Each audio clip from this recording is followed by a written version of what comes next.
Au prochain site qui est avec Vogélis, Audran Lemaître, bonjour, qui est chargé d'opération à Vogélis. Là, vous allez nous parler de la déconstruction et reconstruction de logements sociaux à Rémy-Mour.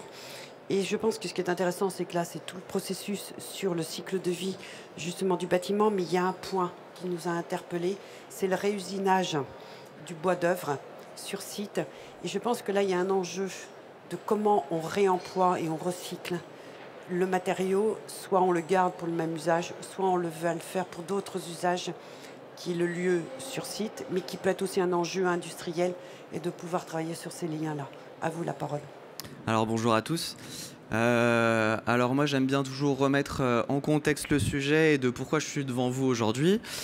C'est tout simplement que moi ce sujet c'est le cœur de ma thèse qui porte comme vous pouvez le voir d'un super titre de thèse long et ennuyant. Et donc je réalise cette thèse-là au sein du LERMAB, donc qui est un laboratoire sur le matériau bois. Et je travaille pour Vogélis, qui est le plus grand bailleur social de Lorraine. Donc on compte environ 16 500 logements. On en réhabilite, on va en dire une cinquantaine dans l'année. On en construit un certain nombre. Et le réemploi, c'est quand même quelque chose qui est aujourd'hui courant. La preuve, on est en train de faire une session aujourd'hui sur le sujet. Ma thèse, quels sont les objectifs de la thèse?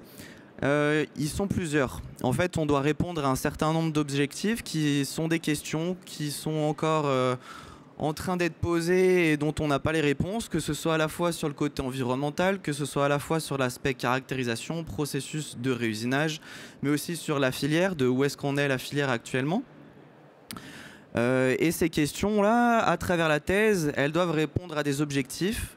Chacun de ces objectifs-là sont en fait des objectifs qui doivent permettre, par exemple, l'élaboration de fichiers FDES, de savoir le nombre d'entreprises qui sont sur le secteur des Vosges et qui travaillent au niveau du réemploi, mais aussi quel processus à mettre en place pour la caractérisation ou pour l'usinage des bois de réemploi.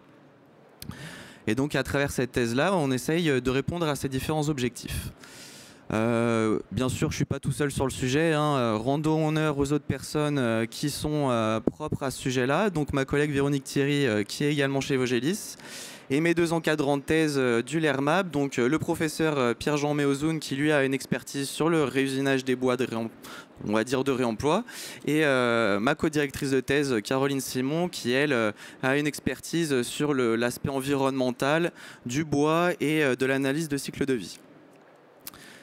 On va passer au sujet qui nous intéresse. Donc le projet de Remiremont, c'est une opération de déconstruction-reconstruction de 3 bâtiments situés sur la ville de Remiremont, donc dans les Vosges.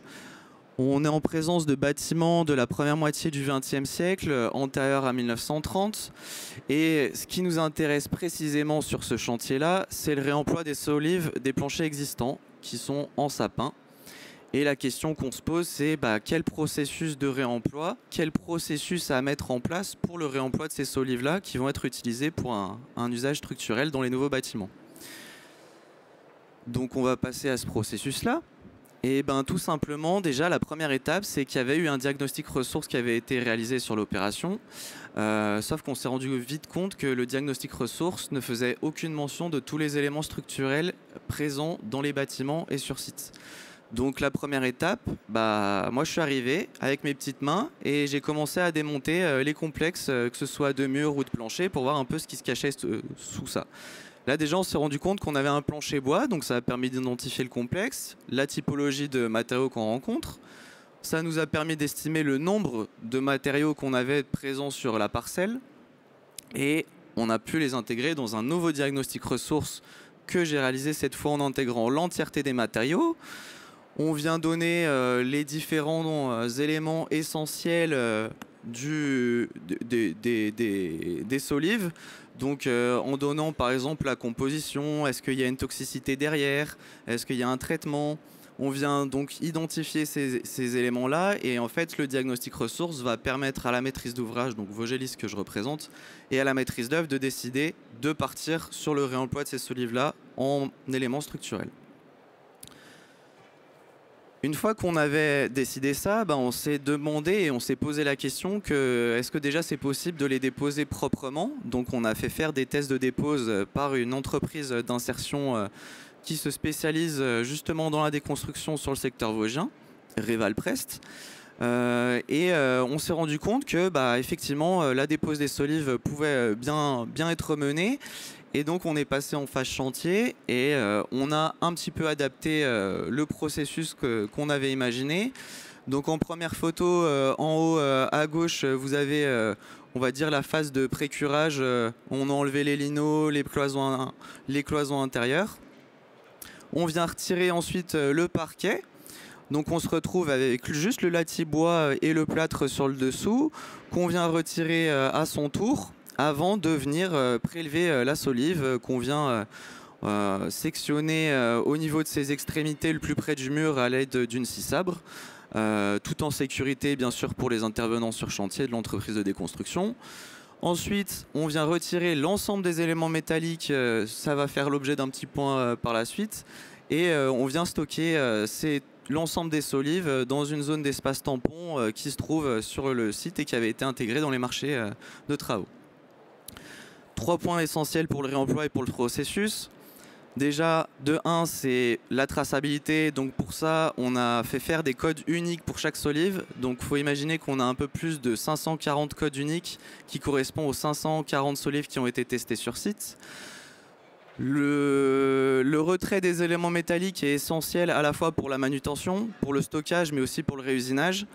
Faut imaginer que Fabien, donc, qui fait partie de l'entreprise de déconstruction qu'on voit en rouge, il a pendant 2 mois retiré des clous avec un marteau de charpentier et une tenaille. Il a rempli un big bag à lui tout seul, donc c'est pas très glamour comme travail, mais comme il disait, il préfère faire ça et qu'il y a un vrai intérêt derrière plutôt que juste d'envoyer le bois en filière de recyclage classique.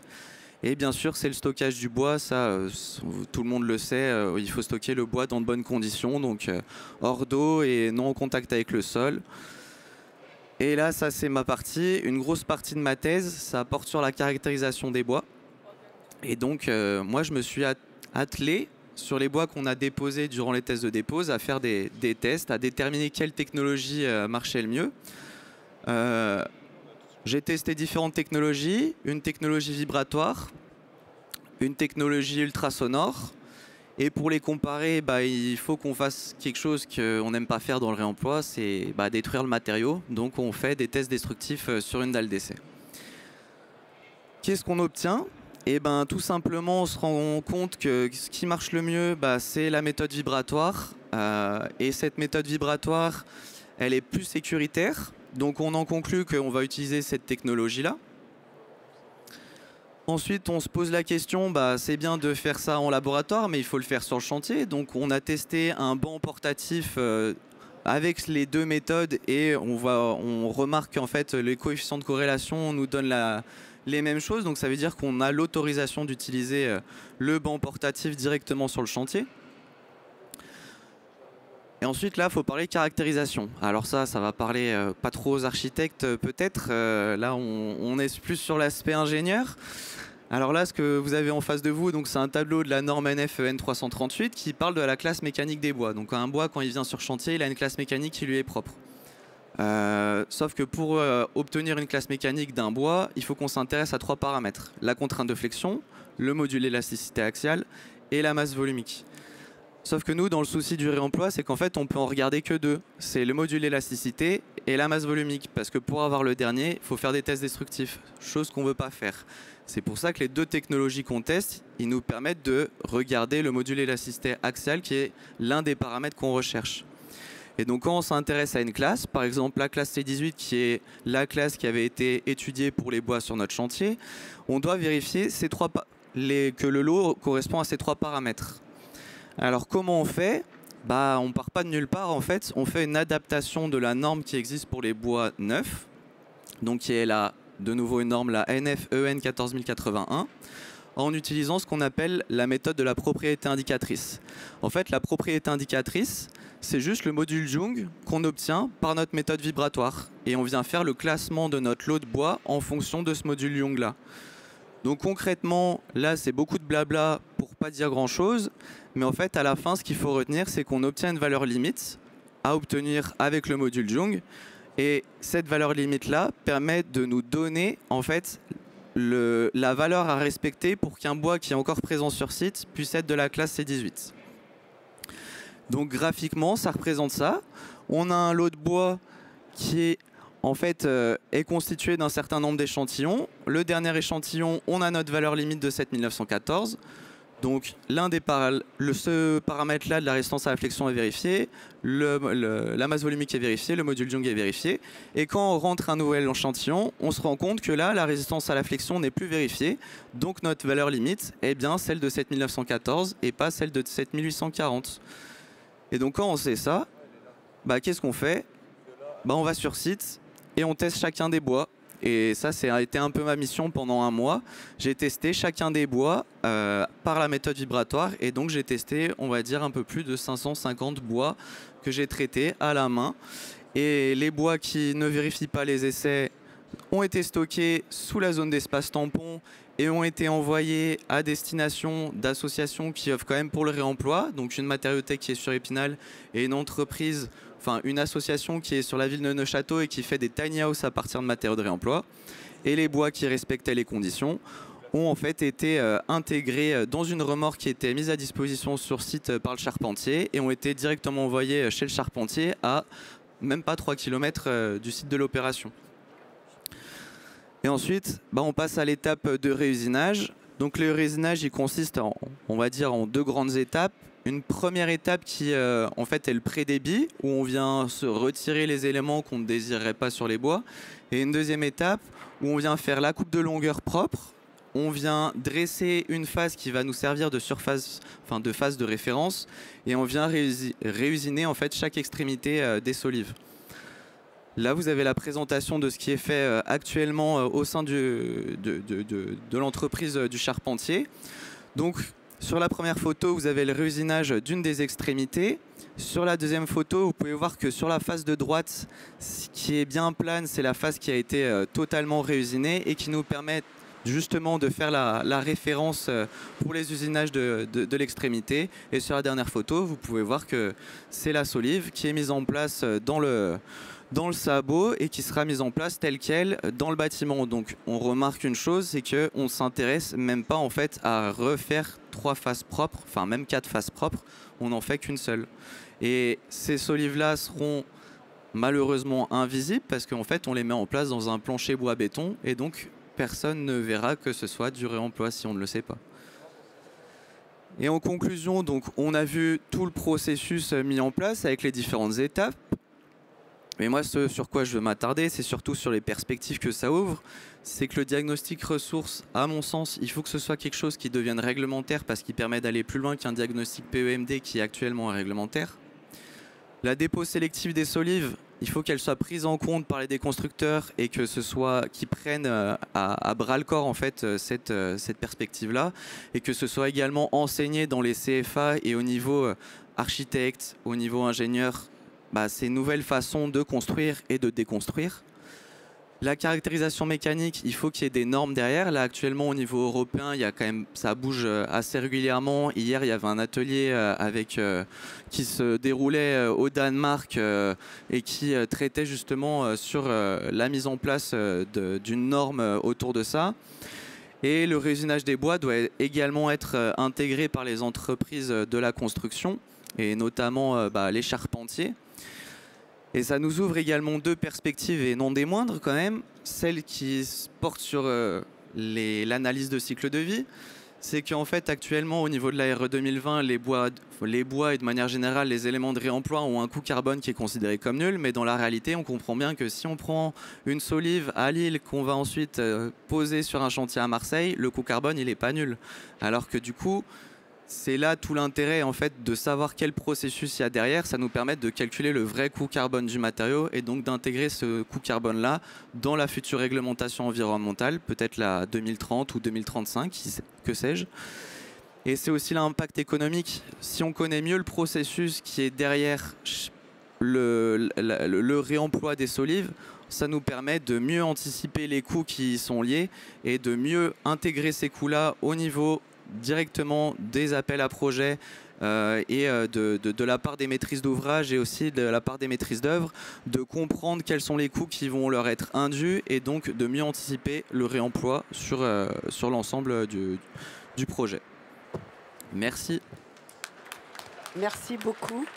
Effectivement, vous terminez sur l'impact économique.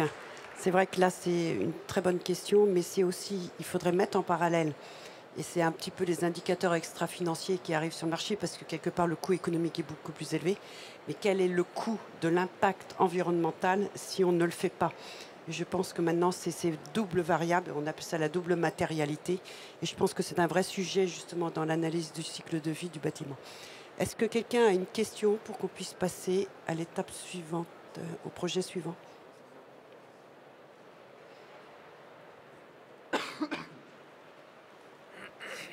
Bonjour, alors j'avais une petite question sur la technique vibratoire et juste savoir à quel point ça peut être répandu aujourd'hui sur le territoire pour simplifier ces méthodes de caractérisation. Alors actuellement en fait il utilise différentes techniques vibratoires et c'est des techniques qui sont encore très peu répandues, on va pas se mentir. Que certains labos essayent de développer. Par exemple, il y a la méthode Bing qui est quand même quelque chose d'assez répandu, qui est développée par le CIRAD, donc un laboratoire qui est situé sur Montpellier. C'est des choses qui sont très intéressantes et qui, à mon avis, doivent répondre en fait à une partie des questionnements qu'on a, mais ne sont pas les seules pistes de réponse. Moi je vais vous le dire simplement, pour moi la meilleure technique qui marche pour les bois de réemploi, si on veut vraiment être à l'identique de ce qui se fait pour les bois neufs et d'être dans le sens de ce que pensent les assureurs, en fait c'est le test du tout ou rien, c'est-à-dire qu'on fait un test d'effort sur nos bois et si le bois il tient, bah, ça veut dire qu'il était de la classe voulue et s'il tient pas, bah, ça veut dire qu'il n'était pas de la classe voulue, donc en fait on n'a pas une perte de matière et on peut l'orienter vers un autre aspect du processus en fait on va dire de cascading wood, donc en recyclage, en réutilisation.